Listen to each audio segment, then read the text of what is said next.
Hi everyone, Dawn here from The Quiet Turning. Subscribe if you want to watch my journey. And the link is in the description if you want to come into the school and see what's in there as well.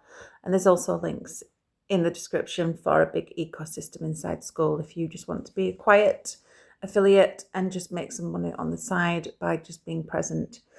So I want to talk a little bit today about why it's called The Quiet Turning and not just the turning. The word quiet is kind of the whole point. Most people think change is loud. They think it looks like big announcements, big decisions, visible breakthroughs, and a moment that you can point to and say that's when everything changed. But real change doesn't look like that. Real change is almost invisible. It's in those quiet moments leading up to that. When you've seen someone that you've not seen for a while and they look slimmer or steadier or they've grown and you can see it in their face. That isn't just a moment that changed them. It's lots of quiet moments that shaped them. I was reading something recently about people who've actually done the inner work, and it said something that really stuck with me. I think mainly because quiet was used a lot in there. So obviously I'm drawn to any article that has got the kind of same idea as what, I have inside this quiet turning. You don't recognize the people that have done the inner work because they're loud. You recognize them because they're quiet in places that most people can't be quiet. They don't need the last word. They don't rush to prove they're right.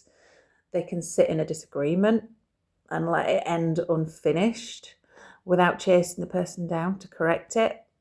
That's not a weakness. That's someone who's done the work quietly enough that their ego is no longer running the show. Their ego isn't in the room anymore. They've grieved things properly, not posted about it, not distracted from it, not numbed it. They've actually sat in it. Lost versions of themselves, people they thought would stay. These things happen as we quietly turn, and because they've let themselves feel it, they're not carrying it anymore. And that kind of strength doesn't make noise. They've looked at themselves honestly and not just the pain, but the moments where they were the difficult one, the one who pulled away, the one who said the thing that cut. I've done a lot of inner work where I've looked at my part in everything, and it's enlightening, and it's humbling, and it's specific, and it's brilliant. It's yeah. Instead of defending and dressing it up, my anger was my emotion and defense was my reaction, and blaming other people for something else. All these mind traps that I was stuck in, the blaming, the minimizing the things that I had done wrong, the maximizing the stuff that they had done wrong, the all these little mind traps, which we will talk about inside the quiet turning. But yeah, they've owned it, and they've owned it quietly. They've changed how they move. They don't perform healing. This is a big one, which I quite liked this one because I can't always get my words out right, so I kind of felt this one quite a lot. You don't sound perfect when you're triggered. Sometimes they go quiet, sometimes they stumble, and sometimes it just comes out messy. I can have Instagram posts where I've written them out and I've reflected and I've grammatically corrected things and put spaces in and paragraphs in and done it all properly. But if I am triggered, I can't find the words to say. It's almost like a shock reaction. Because I need that pause as well in between. And all this happens is because it's real. It's not pretend healing, it's real healing. And they're not just trying to look healed. People are actually in it, So if you notice anyone pause in a discussion, know that they are having that pause for themselves because they are healing right at that moment. Then, and this is where the quiet really shows up. They've learned to feel the fear. Fear is a big one, without letting it decide for them. The fear doesn't disappear. It stops being the voice in charge. That's all that happens.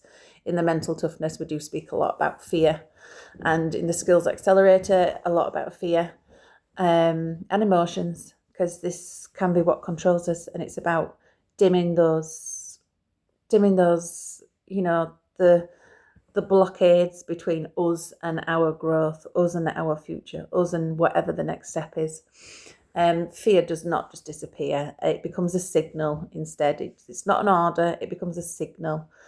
You can still feel it before big decisions, before speaking honestly, before doing something that matters. Fear can always creep in.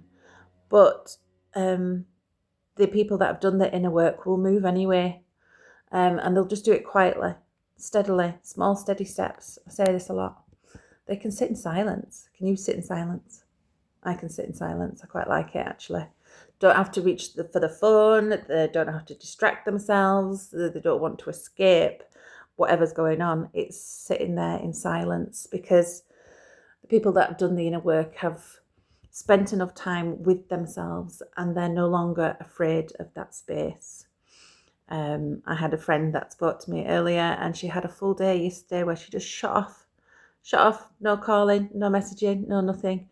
And she's in a much better place today for it, even though it's probably been painful going through the day. But it's, she looks like a totally different person just already. And maybe the biggest one, I think, is the peace isn't dependent on other people.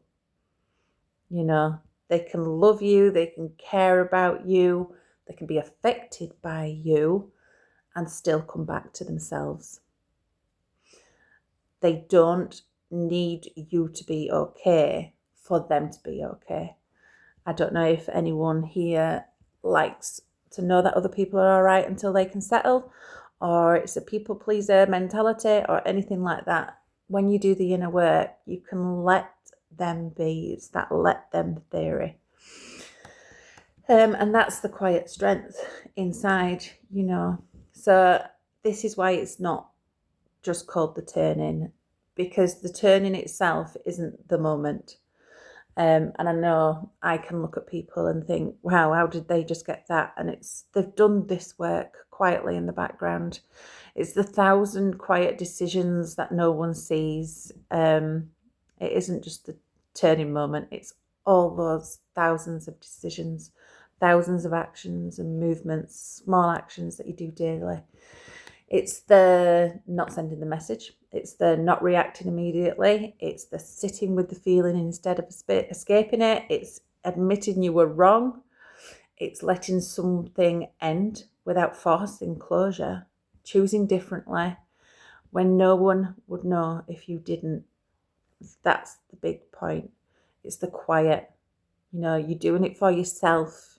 You're not doing it for anyone else. You're doing it for yourself.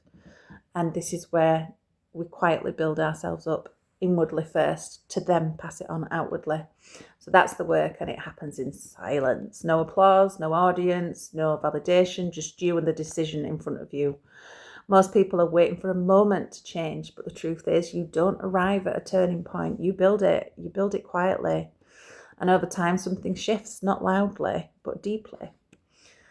You stop needing to prove. You stop chasing resolution. You stop running from yourself, and you become steady.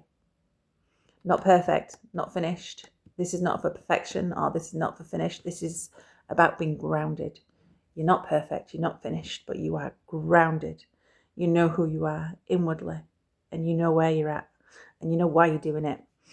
So if any part of this has landed for you at all, then you're already in it, the quiet turning, more than you think. Just keep going. Just keep going quietly.